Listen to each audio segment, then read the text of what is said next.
നമസ്കാരം. ദിലീപുമായുള്ള തെളിവെടുപ്പ് ഇന്നും തുടർന്നു. രണ്ട് പ്രധാന പ്രതികരണങ്ങളാണ് ഇന്ന് പുറത്തു വന്നത്. ആക്രമിക്കപ്പെട്ട നടിയുടെയും ദിലീപിന്റെ സഹോദരന്റെയും. നടനുമായി വസ്തുയിടപാടോ പണമിടപാടോ ഇല്ല എന്ന് നടി വ്യക്തമാക്കി. സിനിമയെ വെല്ലുന്ന തിരക്കഥയാണ് പോലീസിൻ്റേതെന്ന് ദിലീപിന്റെ സഹോദരനും പറഞ്ഞു. ദിലീപിന്റെ സഹോദരൻ അനൂപിന്റെ അതിരുകടന്ന ആത്മവിശ്വാസത്തിന്റെ അടിസ്ഥാനം എന്താണ്? ഗൂഢാലോചന കോടതിയിൽ നിൽക്കില്ലെന്ന അടക്കം പറച്ചിലുകൾ ഉയരുന്നതെന്തുകൊണ്ട്? കെട്ടിപ്പൊക്കിയ തെളിവുകളുടെ കോട്ടയ്ക്ക് കോടതിയുടെ മുന്നിൽ ഇളക്കം തട്ടുമോ? കൊണ്ടു ചെല്ലുന്നിടത്തൊക്കെ കൂവലും പ്രതിഷേധവും കനക്കുമ്പോൾ തെളിവെടുപ്പ് നടപടികൾ തടസ്സപ്പെടുന്നുണ്ടോ? രാഷ്ട്രീയ വിഴുപ്പലക്കലിലേക്ക് കേസിനെ വലിച്ചിഴച്ചാൽ ഒത്തുതീർപ്പ് രാഷ്ട്രീയം ഒളിച്ചു കടത്തപ്പെടുമോ? സംശയങ്ങൾ പലതാണ്.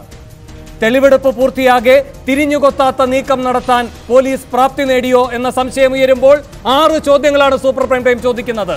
1. നടനെ അറസ്റ്റ് ചെയ്തതിനു ശേഷം ആക്രമിക്കപ്പെട്ട നടി പ്രതികരിച്ചത് പോലീസ് നടപടിയിൽ പൂർണ്ണ തൃപ്തിയുള്ളതുകൊണ്ടോ? 2. വസ്തുവിടപാടും പണമിടപാടും നടനുമായില്ലെങ്കിൽ വ്യക്തിവൈരാഗ്യം മാത്രമോ ആക്രമണത്തിന് പിന്നിൽ? 3.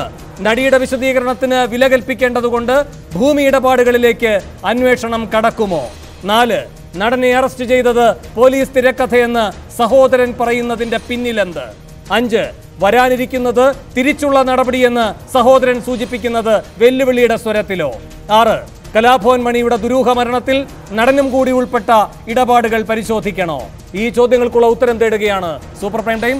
പഴുതടച്ചോ പോലീസ് നീക്കം എന്നാണ് അടുത്ത 1.5 മണിക്കൂർ സൂപ്പർ പ്രൈം ടൈം ചർച്ച ചെയ്യുന്നത്. ഈ വിഷയത്തിൽ പ്രതികരിക്കാൻ കോൺഗ്രസ് നേതാവ് ബിന്ദു കൃഷ്ണ, ഫിലിം ചേംബറിന്റെ പ്രതിനിധി സജി നന്ദ്യാട്ട്, സംവിധായകൻ ബൈജു കൊട്ടാരക്കര, അഭിഭാഷകരായ advocate Rajakumar, advocate Ranjith Marar, retired SP George Joseph, Kalabhavan മണിയുടെ സഹോദരൻ RLV രാമകൃഷ്ണൻ എന്നിവർ. അല്പസമയത്തിനകം CPM നേതാവ് അഡ്വക്കേറ്റ് A റഹീമും ഈ ചർച്ചയിൽ പങ്കുചേരും.